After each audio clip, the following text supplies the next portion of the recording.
This is a video to show you aseptic transfer, and this would be an aseptic transfer from broth to slant, meaning this is called broth solution when your organism is in liquid solution, and this is what a slant looks like, that your agar is slanted. This would be a part of aseptic transfer. I'm going to transfer the organism from broth, which is liquid in solution, to a slant, which is the agar is slanted. The very first thing you want to label the organism you are going to transfer, which is Staph epidermidis, Staphylococcus epidermidis, today's date, which is 8/1/2020, the organism, what kind of aseptic transfer you are going to perform, which is from broth to slant, and how long you are going to incubate, around 48 hours. So labeling is important, and once you have labeled, take your inoculation loop, flame it again at the top of the inner cone at an angle,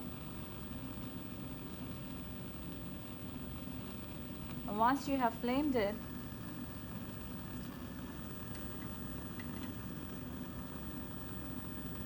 take your broth, and this is in TSB. That would be another thing to write, what kind of slant it is. So in aseptic transfer, you hold the broth with your little finger, open the cap, flame it, and then put the inoculation loop inside. Mix it well, the sample. Take your sample, flame it,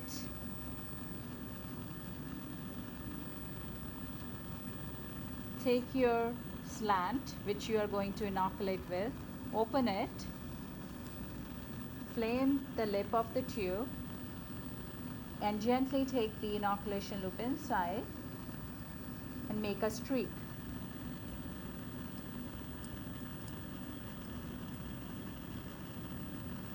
Again flame it, and this is done. And flame the inoculation loop.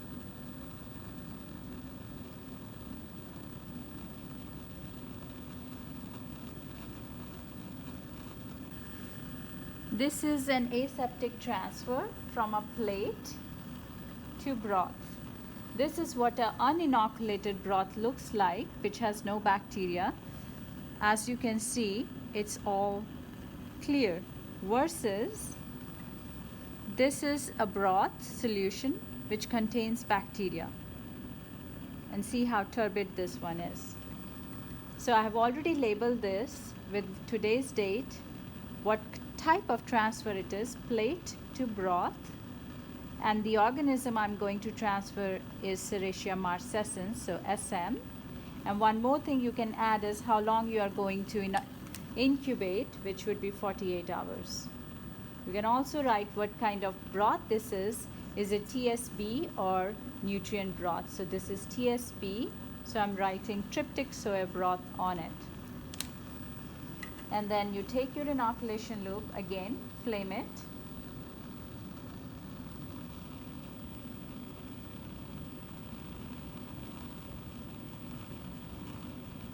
once it is sterilized, take your plate, and these plates are kept upside down. Take the plate, open it,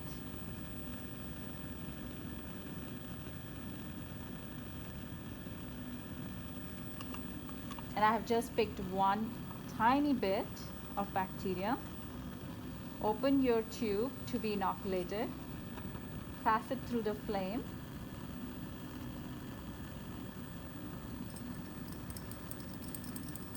and just mix it.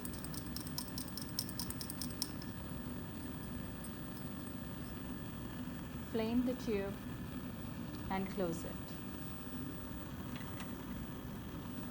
And flame the inoculation loop. So that is your aseptic transfer from a plate to broth. This is the aseptic transfer from broth to broth. First, flame the inoculation loop, and before the flaming of inoculation loop, label your uninoculated tube, which I have already labeled. So this is a broth solution which is uninoculated. It is clear. I've labeled it with staph epidermidis because that's what I'm going to inoculate. Today's date, the time of incubation 48 hours, what kind of transfer it is, broth to broth, what kind of solution this is, TSB, tryptic soy broth. So pick your tube to be from which you are going to take the organism, sterilize it. Your inoculation loop is already sterilized. Take a loop, flame the tube again, close it, take the uninoculated tube, pass it through the flame,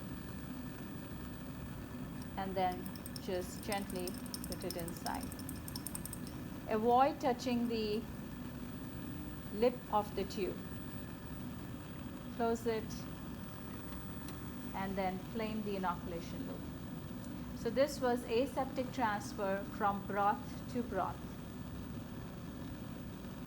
One thing I do want to add for these aseptic transfers is that you also want to initialize.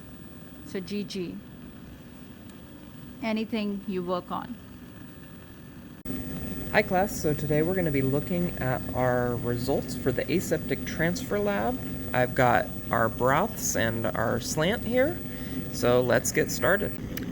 So first, let's start with the staph epidermidis here that we transferred from a broth tube to a broth tube. And what I've got right next to it, right here, this is a nutrient broth without anything growing in it, so you can see the differences in turbidity. So next we've got the Serratia marcescens, which we transferred from a plate to a broth, and then the nutrient broth right next to it again. And once again you can see that we have growth. And then in this one, I don't know if you can see it, but that tiny little bit at the bottom, that's sediment. So if I let this sit for quite a while, all the bacteria would begin to settle at the bottom, and this would be a lot less turbid than what it is now. And if I give it, all you need to do is shake it a bit or use the vortex, and that sediment comes back up into the mixture. And then finally we've got our staph epidermidis here that we transferred from a broth onto a slant. And this is where we use that fishtail inoculation. And we get growth all up the slant. And then you can see it from the back.